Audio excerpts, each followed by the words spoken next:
नमस्कार, मैं सीमा यादव। आपका बहुत बहुत स्वागत है हमारे यूट्यूब चैनल सीमा एकेडमी पर। गुड मॉर्निंग आप सभी लोगों को, गुड आफ्टरनून। आज का जो हमारा टॉपिक है वो टॉपिक है teaching in regular elementary school. ये जो यूनिट है हमारी, ये यूनिट 1 है और इसका पॉइंट आज स्टार्ट होने जा रहा है यूनिट 1.4। और ये सिलेबस जो है हमारा, ये सिलेबस 8 है और method of teaching in elementary school. तो ये जो पेपर है हमारा, ये 3rd सेमेस्टर IDD स्टूडेंट्स के लिए, ठीक है। तो आज हम बढ़ते हैं इसकी तरफ। Teaching in regular elementary school में हमें टीचिंग कैसे करनी है और क्या क्या किस किस तरीकों से करनी है। तो इसमें पहला जो पॉइंट है हमारा, जो हम टीचिंग करेंगे वो सबसे पहले हम किसके लिए करेंगे, किस चीज को देकर करेंगे, रेनफोर्समेंट देकर, यानी कि पुनर्बलन दिया जाना। पहली हेडिंग हमारी है पुनर्बलन दिया जाना। पुनर्बलन दिया जाना कैसे देना है हमको? बच्चों को दंड के बजाय, बच्चों को दंड के बजाय उसके प्रत्येक सफल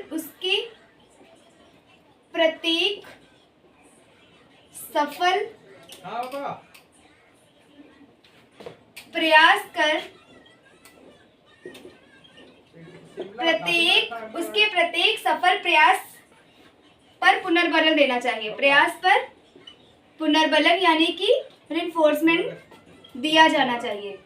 कैसे दिया जाना चाहिए? जैसे बच्चे ने, जब हम टीचिंग करवाते हैं, चाहे वो एलिमेंट्री स्कूल हो या फिर नॉर्मल स्कूल हो, तो वहाँ पर हम क्या करते हैं, सबसे पहले बच्चों को, मतलब बच्चे जो कोई कार्य करते हैं तो उनको हम शाबाशी देते हैं, वेरी गुड बोलते हैं, excellent, you keep it up, ऐसे सब वर्ड बोलते हैं। तो ये सारे हमारे रेनफोर्समेंट में आते हैं। ये जो हमारा होता है थैंक यू, वेरी गुड बोलना, कीप इट अप बोलना, पीठ थपथपाना, ये जो हमारे होते हैं, ये हमारे होते हैं सोशल रेनफोर्समेंट, ठीक है। एक सामाजिक रेनफोर्समेंट होते हैं। रेनफोर्समेंट यानी पुनर्बलन होता है। और पुनर्बलन में बच्चों को मारना पीटना नहीं चाहिए, उन्हें दंड की बजाय उन्हें और प्रोत्साहित करना चाहिए, उन्हें पुनर्बलन देना चाहिए, एलिमेंट्री स्कूल हो या फिर नॉर्मल स्कूल हो। पुनर्बलन देने से यानी रेनफोर्समेंट देने से बच्चे में उत्साह तथा आत्मबल हो जाता है। क्या होता है, जब हम बच्चे को पुनर्बलन दे देते हैं तो बच्चा क्या करता है, बच्चा बहुत खुश हो जाता है। मतलब जब अगर हमने कोई कार्य कर, जैसे एक छोटा सा एग्जांपल ले लेते हैं कि बच्चे ने 3-4 बच्चे साथ में क्लास में बैठ के पढ़ रहे हैं, तो हम सबसे पहले उनके लिए, जैसे उनसे कुछ सुना, ABCD छोटा बड़ा कुछ भी सुना, तो वो बच्चे नहीं सुना पाए। तो अगर दूसरे बच्चे ने सुना लिया तो उसके लिए हमने क्या किया, क्लैपिंग करवाया। फिर दूसरे बच्चे को ये रियलाइज हो गया कि अगर हम भी पोयम या फिर हम भी A to Z ABCD 1 2 whatever कुछ भी सुनाएंगे तो हमारे लिए क्या होगा, हमारे लिए क्लैपिंग होगी, मैम मेरी पीठ थपथपाएंगी, वेरी गुड बोलेंगी। तो ये जो होगा वो बच्चे के अंदर एक हौसला और आत्मबल आ जाएगा। तो इसे हम क्या कहते हैं, एलिमेंट्री स्कूल में सबसे पहला पॉइंट क्या है हमारा, पुनर्बलन दिया जाना। ये था हमारा पुनर्बलन का टॉपिक। अब दूसरा हम बढ़ते हैं। दूसरा है हमारा क्रमबद्धता। कौन सा है दूसरा? हमारा है क्रमबद्धता।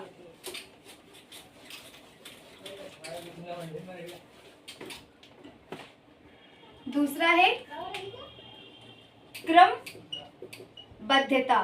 क्रमबद्धता में क्या होता है, शिक्षण सूत्र सदैव सरल से कठिन। इसमें क्या होता है, शिक्षण सूत्र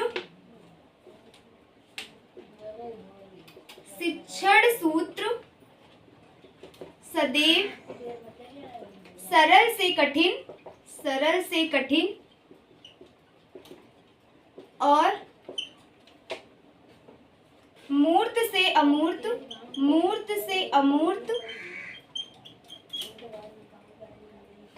सीखने के लिए प्रेरित करता है। सीखने के लिए प्रेरित करता है। इसमें क्या होता है क्रमबद्धता में, कि जो शिक्षण, अगर टीचिंग लर्निंग मटेरियल है या फिर टीचिंग है, उसमें हम क्या करते हैं, उसमें पहले पहले बच्चे को सरल चीज सिखाते हैं, फिर उसको कठिन की तरफ ले जाते हैं।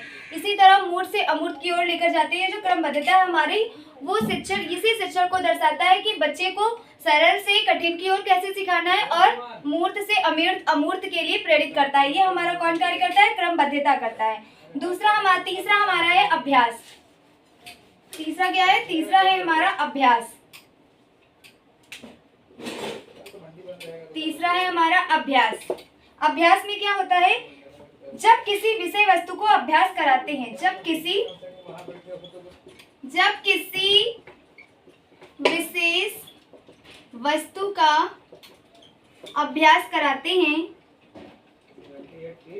अभ्यास कराते हैं, तो वे दीर्घकालिक स्मृति से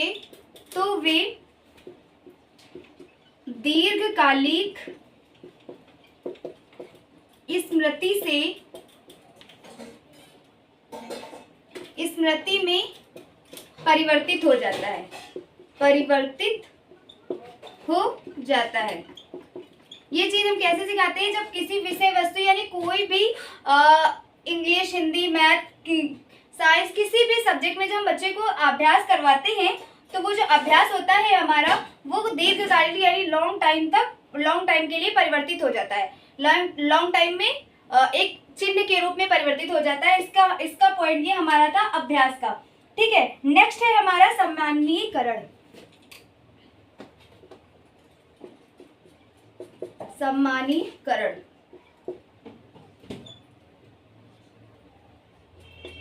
सम्मानीकरण में क्या होता है? बच्चा किसी भी कार्य को सीख लेता है। जब बच्चा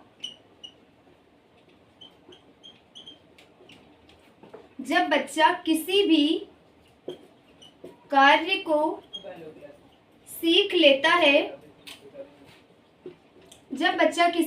को सीख लेता है, और बिना शिक्षक की सहायता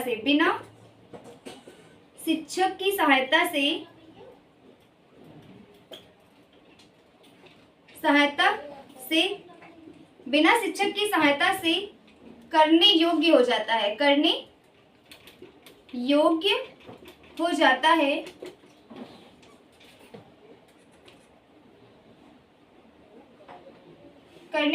हो जाता है, तो उसे क्या कहते हैं? सम्मानीकरण कहते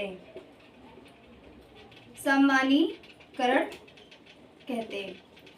सम्मानीकरण में एक ये हमारा 1 नंबर का क्वेश्चन भी बन गया। कैसे? अगर एग्जाम फर्स्ट में क्वेश्चन आ जाता है कि सम्मानीकरण क्या होता है, तो सम्मानीकरण किसे कहते हैं? कि जब कोई स्टूडेंट किसी कार्य को कर लेता है और बिना किसी टीचर यानी बिना किसी सपोर्ट के जब वो कार्य करने योग्य हो जाता है, तो वो जो हमारी क्रिया होती है, वो क्रिया हमारी सामान्यीकरण कहलाती है। सामान्यीकरण में जनरलाइजेशन कहलाती है। ठीक है, तो अब हम नेक्स्ट है हमारा teaching learning material. Teaching learning material में क्या होता है, ये भी देखते हैं।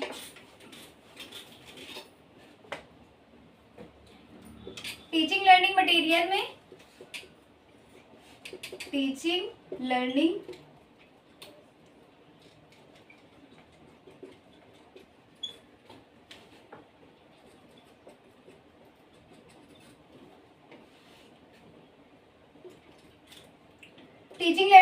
में क्या होता है? पाठ को ठीक से समझाने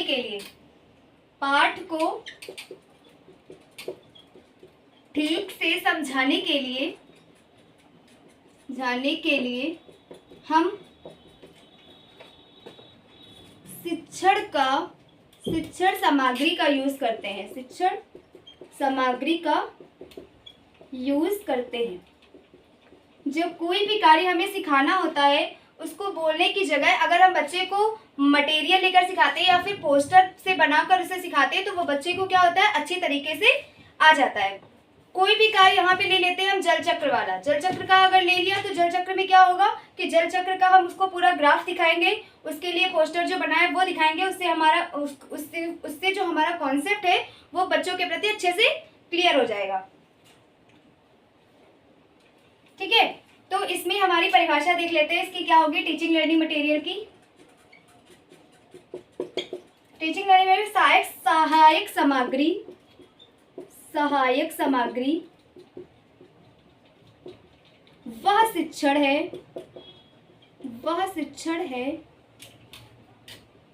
जो कक्षा में या अन्य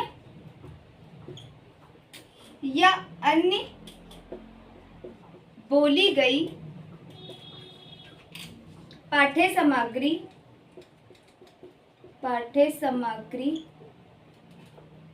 को लिखित में समझाने की क्रिया को दर्शाती है। ठीक है, ये हमारी किसकी डेफिनेशन है? सहायक सामग्री की। सहायक सामग्री क्या है? सहायक सामग्री वह शिक्षण है जो कक्षा में या अन्य बोली गई पाठ्य सामग्री को लिखित भाषा में समझाने की क्रिया को दर्शाती है। उसे हम क्या कहते हैं? शिक्षण सामग्री। इसमें बोल के अगर हम समझाएंगे तो जैसे कोई पोस्टर लेंगे तब उसको बोल के हम समझाएंगे ये जल चक्र में कौन सा वाटर है, कौन सा बादल, कैसे हमें कॉन्सेप्ट जब हम क्लियर कराएंगे तो वो हम पोस्टर से देख कर कराएंगे। और लिखने में जब बच्चे को राइटिंग देते हैं या फिर उसको ब्लैक बोर्ड से नोट करवाते हैं तो वो जो हमारी क्रिया होती है वो लिखित में हो जाती है। और इसके उद्देश्य क्या है? टीचिंग लर्निंग मटेरियल के उद्देश्य।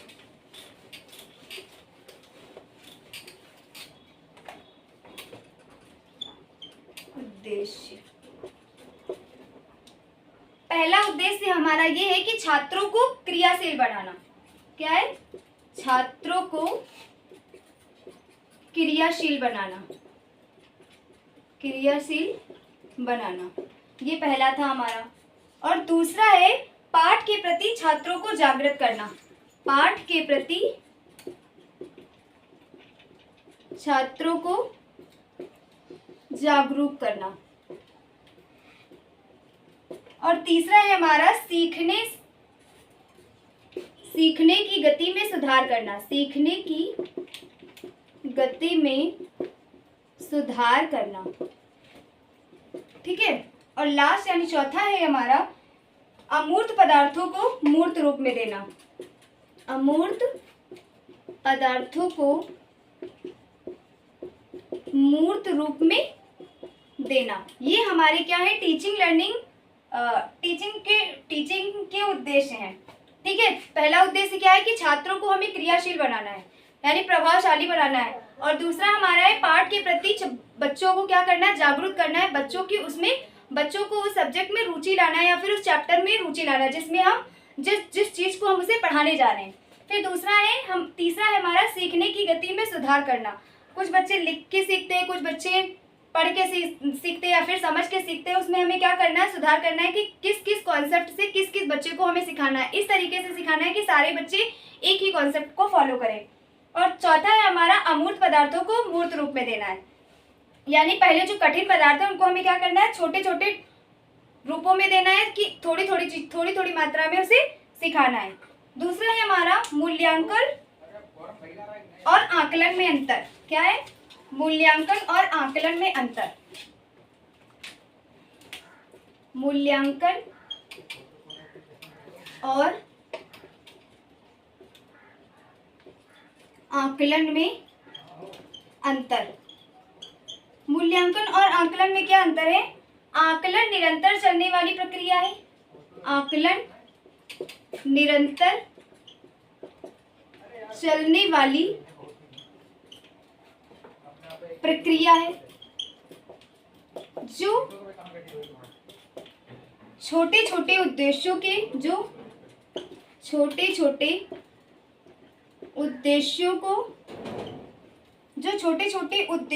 लिए किया जाता है। छोटे छोटे उद्देश्यों के लिए किया जाता है। जो आकलन है हमारा, आकलन क्या है? आकलन निरंतर चलने वाली प्रक्रिया है जो छोटे छोटे उद्देश्यों के लिए क्रिया की जाती है। और जो मूल्यांकन हमारा, मूल्यांकन विशिष्ट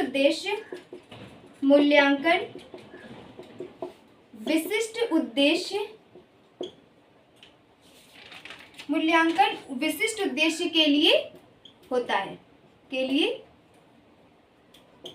होता है। जो आकलन है हमारा वो हमेशा मतलब निरंतर चलने वाली प्रक्रिया है, और जो हमारा मूल्यांकन है ये विशिष्ट उद्देश्य के लिए होता है या कक्षा की उन्नति का आधार होता है। ये जो मूल्यांकन है हमारा ये कक्षा की उन्नति का आधार होता है, ठीक है। ये जो होता है हमारा ये कक्षा की उन्नति का आधार होता है।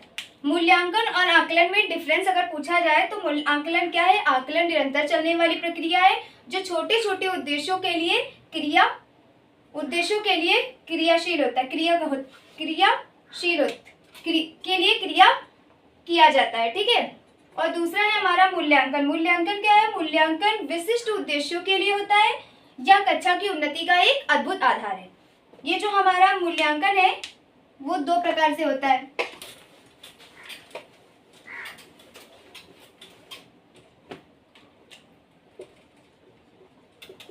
मूल्यांकन जो होता है ये हमारा दो टाइप से होता है। कौन कौन से टाइप से? पहला है हमारा सतत और दूसरा है व्यापक। सतत में क्या होता है? इसका अर्थ लगातार। सतत का अर्थ क्या है? इसका अर्थ लगातार। सतत मूल्यांकन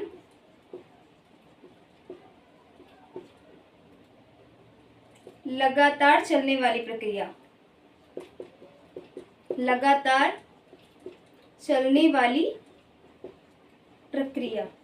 नेक्स्ट है हमारा व्यापक। इसमें बच्चों के गुणों का विकास होता है। इसमें क्या होता है व्यापक में? इसमें बच्चों के गुणों का विकास होता है, ठीक है। व्यापक में क्या होता है हमारा? बच्चों के गुणों का विकास होता है, बच्चों के गुणों का विकास होता है या पर्याप्त मात्रा में ही प्राप्त होता है, ठीक है। जो हमारा सतत और मूल्यांकन के जो क्षेत्र हैं, सतत मूल्यांकन के दो क्षेत्र हैं। पहला कौन सा है? संज्ञानात्मक, दूसरा है सह संज्ञानात्मक। संज्ञानात्मक क्या होता है? संज्ञानात्मक में क्या होता है? पढ़ाए गए क्रिया का मूल्यांकन किया जाता है। जो भी पढ़ाया गया है, जो भी कॉन्सेप्ट क्लियर किया गया है उसका क्या किया जाता है? मूल्यांकन किया जाता है। और इसमें क्या आता है? व्यापक में संस्कृति और अभ्यास को देखा जाता है। किसमें? सह संज्ञानात्मक मूल्यांकन में, ठीक है। तो आज हमारा ये कॉन्सेप्ट क्लियर हुआ यूनिट 1 का 1.4। तो हम नेक्स्ट में अब मिलते हैं नेक्स्ट वीडियो में। और ये जो हमारा टॉपिक था ये आज यहीं पर क्लियर हो गया है। तो आज के वीडियो में बस इतना ही। जुड़े रहिए सीमा एकेडमी के साथ। वीडियो को लाइक कीजिए, शेयर कीजिए और चैनल को सब्सक्राइब करिए। धन्यवाद।